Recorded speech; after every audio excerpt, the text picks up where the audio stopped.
Okay. Welcome to Basara Institute, Hyderabad. My name is Anjaneyulu, Botany faculty. Good news for all Gurukula aspirants. మరి మనకి గురుకుల సంబంధించి ఆగస్టులో notification వస్తున్నది. దానికి సంబంధించిన కార్యాచరణ అనేది ప్రజెంట్ స్టార్ట్ కావడం జరిగినది. ఓకే, కాబట్టి మనకి 9,000 చిల్లర పోస్టులు గురుకులాలో ఉంటున్నాయి. మరి దానిలో టీజీటీ, పీజీటీ, నెక్స్ట్ జేఎల్స్ ఉండడం జరుగుతుంది. వీటిలో ఎక్కువ పోస్టులు టీజీటీగా ఉన్నాయి. నెక్స్ట్ తర్వాత పీజీటీ పోస్టులు ఉండడం జరుగుతుంది. నెక్స్ట్ మనకు గురుకులకు సంబంధించి టీజీటీ అండ్ పీజీటీ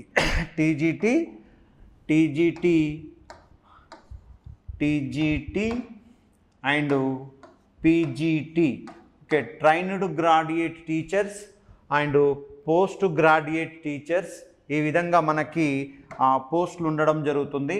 మరి దీనిలో ఓకేనా, దీనిలో టీజీటీ ఎలిజిబిలిటీ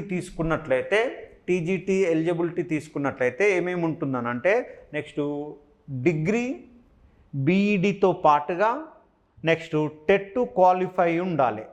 డిగ్రీ నెక్స్ట్ అదేవిధంగా బీఈడితో పాటుగా నెక్స్ట్ బయాలజికల్ సైన్స్ తీసుకున్నట్లయితే డిగ్రీ నెక్స్ట్ అదేవిధంగా బీఈడితో పాటుగా నెక్స్ట్ ఏంటిదనంటే టెట్ క్వాలిఫై అయి ఉండాలి. పేపర్ 2 టెట్ క్వాలిఫై అయి ఉండాలి. ఓకే, ఇది టీజీటీకి సంబంధించి నెక్స్ట్ క్వాలిఫై అయి ఉంటే మనం టీజీటీ రాసుకోవచ్చు. నెక్స్ట్ అదేవిధంగా పీజీటీ తీసుకున్నట్లయితే పీజీటీకి సంబంధించి మనకేముండాలి అని అంటే బీఈడి నెక్స్ట్ అదేవిధంగా ఇంకా ఏంటిదనంటే పీజీ. ఓకే, పీజీ ఉండాలి. ఇది ఏంటిదంటే పీజీటీకి సంబంధించి దీనికి టెట్ క్వాలిఫికేషన్ అనేది టెట్ క్వాలిఫై కావడం అనేది అవసరం లేదు. నెక్స్ట్ బీఈడి నెక్స్ట్ పీజీ ఉంటే సరిపోతుంది. అయితే దీనిలో బయాలజికల్ సంబంధించి టీజీటీ పీజీటీ పోస్టులకు సంబంధించి బయాలజికల్ సైన్స్లో కూడా ఏదైనా టీజీటీ పీజీటీకి సంబంధించి ఏవి తీసుకున్నా, మ్యాథ్స్ అయినా సోషల్ అయినా నెక్స్ట్ అదేవిధంగా బయాలజికల్ సైన్స్ ఏది తీసుకున్నా నెక్స్ట్ ఈ క్వాలిఫికేషన్ అనేది ఉండాలి.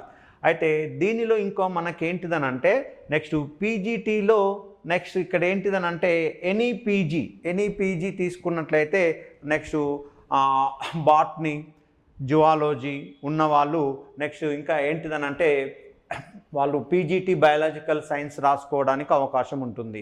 మ్యాథ్స్ ఉన్నవాళ్ళు పీజీటీ మ్యాథ్స్ రాసుకోవడానికి అవకాశం ఉంటుంది. నెక్స్ట్ అదేవిధంగా సోషల్ ఉన్నవాళ్ళు నెక్స్ట్ ఎంఏ ఎకనామిక్స్ కానీ నెక్స్ట్ అదేవిధంగా పొలిటికల్ సైన్స్ కానీ ఇవి ఉన్నవాళ్ళు పీజీటీ రాసుకోవడానికి అవకాశం ఉంటుంది. మరి దీనిలో మనము బయాలజికల్ సంబంధించి తీసుకున్నట్లయితే సుమారుగా ఓకే బయాలజికల్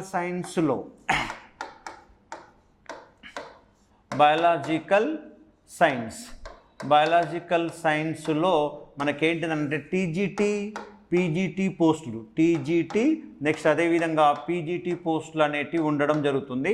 ఓకే, మరి దీనికి సంబంధించి మనకి కోచింగ్ ఎక్కడ అనంటే హైదరాబాద్లో ఉన్న బాసరా ఇన్స్టిట్యూట్లో ఇవ్వడం జరుగుతుంది. ఓకే, దీనికి సంబంధించి బాసరా ఇన్స్టిట్యూట్ ఎక్కడ హైదరాబాద్లో ఉన్నది. మరి దీనిలో టీజీటీ పీజీటీకి సంబంధించి బయాలజికల్ సైన్స్లో మనం ఏ స్టాండర్డ్ చదవాలి, ఓకే వీటి యొక్క స్టాండర్డ్ ఏంటిది అని అంటే ఫస్ట్ ఆఫ్ ఆల్ వీటిలో మనము టీజీటీ పీజీటీ తీసుకున్నట్లయితే సేమ్ సిలబస్ ఓకేనా. TGT biological science and PGT biological science syllabus is the same syllabus. Okay, కాకపోతే క్వాలిఫికేషన్లో మాత్రం డిఫరెంట్ ఉండడం జరిగింది. ఓకే, అయితే TGT PGT biological science syllabus పరంగా తీసుకున్నట్లయితే ఏ స్టాండర్డ్ చదవాలి బయాలజికల్ సైన్స్లో స్టాండర్డ్ చదవాలి అని అంటే నెక్స్ట్ ఇక్కడ మనము ఇంటర్మీడియట్ వరకు అంటే ఎక్కడి నుంచి స్టార్ట్ అవుతుంది అని అంటే ఇది 8th నుంచి స్టార్ట్ అవుతుందండి. 8th నుంచి స్టార్ట్ అయ్యి 8th 9th 10th తో పాటుగా ఇంటర్ స్టాండర్డ్ చదవాలి. Okay, inter first year, next అదేవిధంగా సెకండ్ ఇయర్. ఈ 2 సిలబస్లు అనేటివి మనకి బయాలజికల్ సైన్స్లో ఇవ్వడం జరిగింది. టీజీటీ పీజీటీ బయాలజికల్ సైన్స్లో. నెక్స్ట్ అప్ టు ఎప్పటి వరకు అని అంటే ఇంటర్ స్టాండర్డ్, ఇంటర్మీడియట్ వరకు నెక్స్ట్ ఇది చదవాలి. అంటే ఏం చేస్తాడు అని అంటే ఇక్కడ స్పెషల్గా తీసుకున్నాం అనుకోండి, సపోజ్ 10th క్లాస్లో ఫోటోసింథసిస్ ఉన్నది. 10th క్లాస్లో ఉన్న ఫోటోసింథసిస్ అది చాప్టర్ చదవాలి. నెక్స్ట్ అదేవిధంగా ఇంటర్మీడియట్లో సెకండ్ ఇయర్లో ఉన్న ఫోటోసింథసిస్ చదవాలి. అంటే దాని లింకప్ బేస్ ఎక్కడ స్టార్ట్ అవుతుంది అని అంటే నెక్స్ట్ 10th క్లాస్లో స్టార్ట్ అవుతుంది. దానికి ఎక్స్టెన్షన్గా ఎక్కడ చదవాలి అని అంటే నెక్స్ట్ ఇంటర్మీడియట్లో చదవాలి. ఓకే, అంటే మనం 10th వరకు చదివితే సరిపోదా అని అంటే నెక్స్ట్ 10th వరకు చదివితే వచ్చే బిట్లు అనేది చాలా తక్కువ అండి టీజీటీ పీజీటీలో. సుమారుగా ప్రీవియస్ 2017 కానీ నెక్స్ట్ అదేవిధంగా 19లో జరిగిన టీజీటీ పీజీటీ బయాలజికల్ సైన్స్లో 90% ఇంటర్ స్టాండర్డ్ నుంచి బిట్స్ రావడం జరిగింది. ఇంటర్మీడియట్ నుంచి వెళ్ళి బిట్స్ రావడం జరిగింది. ఇంటర్మీడియట్ నుంచి ఎక్కువగా రావడం జరిగింది 90%. అంటే స్కూల్ స్టాండర్డ్ నుంచి ఏం చేస్తుండు అని అంటే తక్కువగా 8th 9th 10th నుంచి ఒక 10% రావడం జరుగుతుంది. అదే మనకు స్కూల్ అసిస్టెంట్ బయాలజికల్ సైన్స్ తీసుకున్నట్లయితే నెక్స్ట్ ఒక 70% ఇంటర్మీడియట్ సిలబస్ అడిగి ఒక 30% ఏం చేస్తున్నానంటే నెక్స్ట్ స్కూల్ నుంచి అడగడం జరుగుతుంది. కానీ ఇక్కడ మాత్రము ఇంతకు జరిగిన టీజీటీ పీజీటీ ఎగ్జామ్లో మాత్రము దీనిలో ఎక్కువగా దేని నుంచి అడగడం జరిగింది అని అంటే నెక్స్ట్ ఎక్కువగా నెక్స్ట్ ఇంటర్ స్టాండర్డ్లో అడగడం జరిగింది. ఏంటిది? ఇంటర్ స్టాండర్డ్లో అడగడం జరిగింది. కాబట్టి ఇంటర్ టెక్స్ట్ బుక్ మీద ఎక్కువ ఫోకస్ చేయాలి మనం. ఇంటర్ టెక్స్ట్ బుక్ తీసుకోవాలి. నెక్స్ట్ అదేవిధంగా దాని మీద మనం ఎక్కువ ఫోకస్ చేయాలండి. నెక్స్ట్ అయితే ఇక్కడ అడగడం కూడా బిట్లు ఎలా అడుగుతున్నానంటే నెక్స్ట్ ఇంతేమో కొంచెము నెక్స్ట్ డైరెక్ట్ బిట్స్ ఎక్కువగా ఉండేటివి. ఆ డైరెక్ట్ బిట్స్ అనేటివి తగ్గిపోయి ఇప్పుడు అప్లికేషన్ ఓరియంటేషన్లో ఎక్కువగా అడగడం జరుగుతుంది. అప్లికేషన్ ఓరియంటేషన్కి సుమారుగా ఒక 80% సిలబస్ ఏం చేస్తాడంటే ఇండైరెక్ట్గా బిట్స్ అడగడం జరుగుతుంది. ఓకేనే. నెక్స్ట్ ఇండైరెక్ట్గా అంటే సుమారుగా మనం ఉన్న ఈ మొత్తము వీటిలో బయాలజికల్కి సంబంధించి టీజీటీ కానీ పీజీటీ కానీ మొత్తం ఎన్ని మార్కులు ఉంటాయని అంటే 100 మార్క్స్ ఉంటున్నాయి. ఓకే, 100 మార్క్స్ ఉంటున్నాయి. అయితే నెక్స్ట్ ఈ మధ్య కాలంలో ఒక ప్రతిపాదన ఏంటిదనంటే ప్రీవియస్ తీసుకున్నట్లయితే 100 మార్క్స్ ఉంటున్నాయి. టీజీటీ కానీ పీజీటీ కానీ 100 మార్క్స్, బయాలజికల్ సైన్స్ నుంచి 100 మార్క్స్ అడుగుతున్నాడు. ఓకే, ఈ 100 మార్క్స్లో బాట్నీ నెక్స్ట్ అదేవిధంగా జువాలజీ. ఓకే, 100 మార్క్స్లో ఇంటర్ వరకు ఏమేమి సబ్జెక్ట్ చదవాలి మనం అని అంటే బాటనీ చదవాలి, నెక్స్ట్ అదేవిధంగా జువాలజీ చదవాలి. Okay, botany and zoology part నుంచి మనకు బిట్స్ రావడం జరుగుతుంది. అంటే most of the syllabus intermediate నుంచి వెళ్ళి దాదాపుగా 90% సిలబస్ బాట్నీ 90% సిలబస్ కవర్ చేయడం జరిగింది. నెక్స్ట్ అదేవిధంగా ఈ బాట్నీలో మనకు ప్రీవియస్ క్వశ్చన్స్ కానీ నెక్స్ట్ అదేవిధంగా ఆ సిలబస్ ప్రకారం తీసుకున్నట్లయితే దేని నుంచి ఎక్కువగా అడిగిందనంటే బాట్నీలో ఎక్కువ పార్ట్ ఇంటర్ స్టాండర్డ్ నుంచి అడగడం జరిగిందండి. ఎక్కువగా ఇంటర్ స్టాండర్డ్ అంటే 90% బిట్స్ నెక్స్ట్ ఇంటర్ స్టాండర్డ్ నుంచి అడగడం జరిగింది. అంటే సుమారుగా మనకి బాట్నీకి సంబంధించి ఇక్కడ ఏముంటుంది, సిలబస్ ఏముంటుందని అంటే నెక్స్ట్ దీనిలో మనకు ప్లాంట్ వాల్డ్ సిలబస్ పరంగా తీసుకున్నట్లయితే ప్లాంట్ వాల్డ్ అనేది ఉంటుంది, ఒక చాప్టర్, పెద్ద చాప్టరు. ఓకే, ఈ ప్లాంట్ వాల్డ్లో ఏమేమి వస్తాయనంటే photosynthesis, respiration, reproduction in plants, transpiration, transportation, next agriculture operators, next అదేవిధంగా agriculture crop diseases and crop improvements, ఇంకా మార్ఫాలజీ, ఇంకా ఏంటిదనంటే మార్ఫాలజీ రావడం జరుగుతుంది. ఓకే, మార్ఫాలజీలో root modification, stem modification, leaf modification, next flower, inflorescence. Okay, these fruits, these are the plant morphology. Plant morphology తీసుకున్నట్లయితే మనకు ఏమడుగుతుందంటే ప్లాంట్ వాల్డ్లో నెక్స్ట్ ప్లాంట్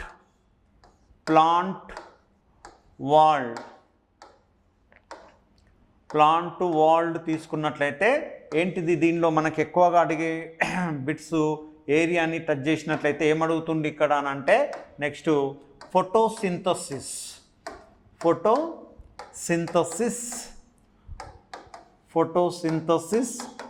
నెక్స్ట్ రెస్పిరేషన్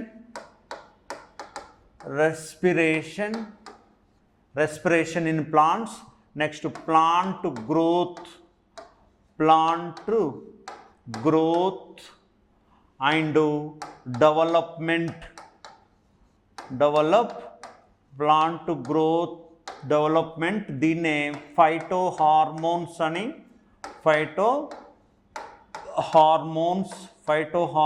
అని అంటాము. Next another one is the transpiration,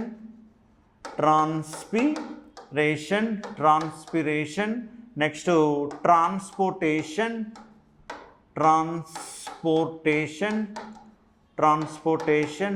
next another one is the morphology. ఓకేనా, morphology తీసుకున్నట్లయితే మార్ఫాలజీలో next ఏంటివి అని అంటే రూట్ మోడిఫికేషన్, నెక్స్ట్ అదేవిధంగా స్టెమ్ మోడిఫికేషన్, నెక్స్ట్ ఇంకా ఏంటిదనంటే లీఫ్ మోడిఫికేషన్,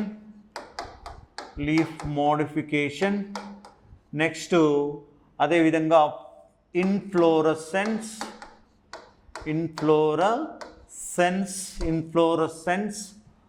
ఫ్లవర్,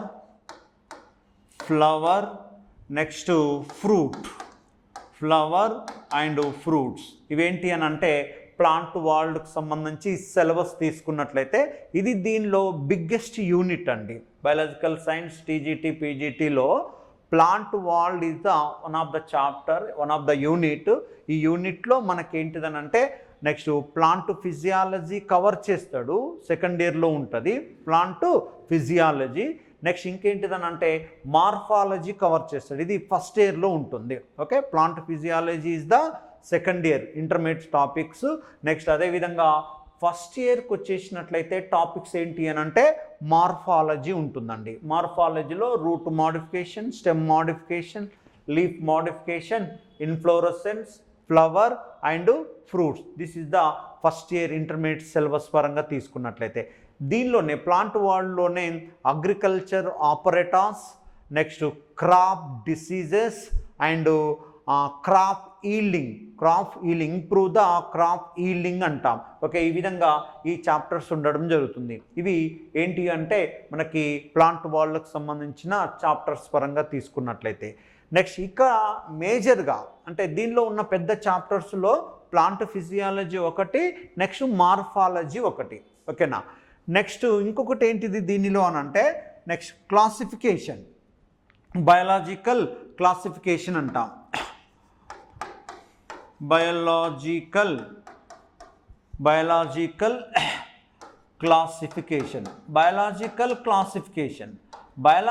క్లాసిఫికేషన్ తీసుకున్నట్లయితే నెక్స్ట్ ఏంటిది ఇక్కడ అని అంటే Whittaker, according to Whittaker classification the organisms are dividing into 5 kingdoms.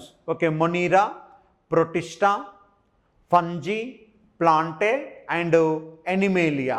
Okay, this is the biological classification. Whittaker classification is there, 5 kingdom classification is there in first year intermediate first year syllabus లో ఉందండి. దీనిలో ఇంకా ఏమొస్తాయంటే మనకి plant kingdom Phanerogamae and Cryptogamae. Okay, next the plant kingdom is dividing into 2 sub kingdom. They are the one is the cryptogame, another one is the panirogame. Cryptogame means here non-flowering plants. These plants do not produce the flower. Okay, it is called cryptogame. Another one is the panirogame. Panirogame means the flowering plants, flower producing plants. Seed producing plants is called Panirogame. Okay. Next, the cryptogame is dividing into 3 types. One is the Thallophyta, Bryophyta, Pteridophyta. Thallophyta, Bryophyta and Pteridophyta.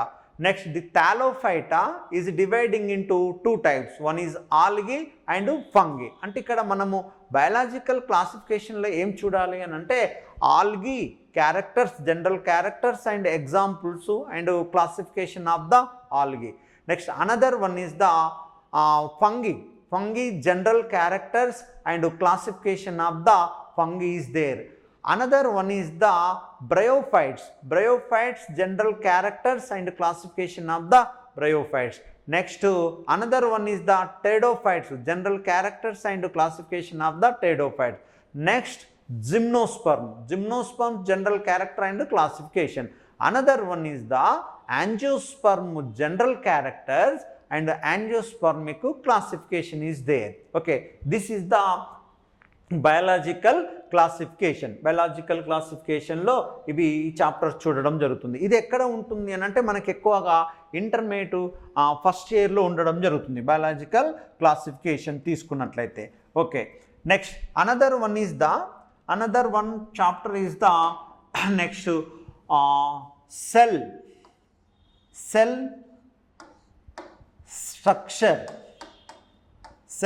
Structure and cell structure and tissues.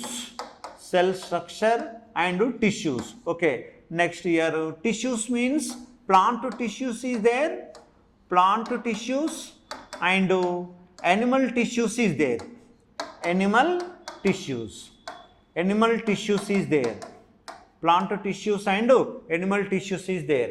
Okay, this is the cell structure and tissues means cell organelles. దీనిలో ఏమేమి వస్తాయి మనకు మేజర్గా అంటే cell organelles intermediate first ఇయర్లో ఉందండి. Next cell wall structure, plasma membrane structure and mitosis and meiosis. Another one is the chromosome structure and nucleus structure is there. Okay, this is the cell structure and plant tissues. Cell structure and plant tissues is there. This one unit is in another one. Next, ఇంకొక unit ఏంటి దీనిలో అని అంటే మనము microbial world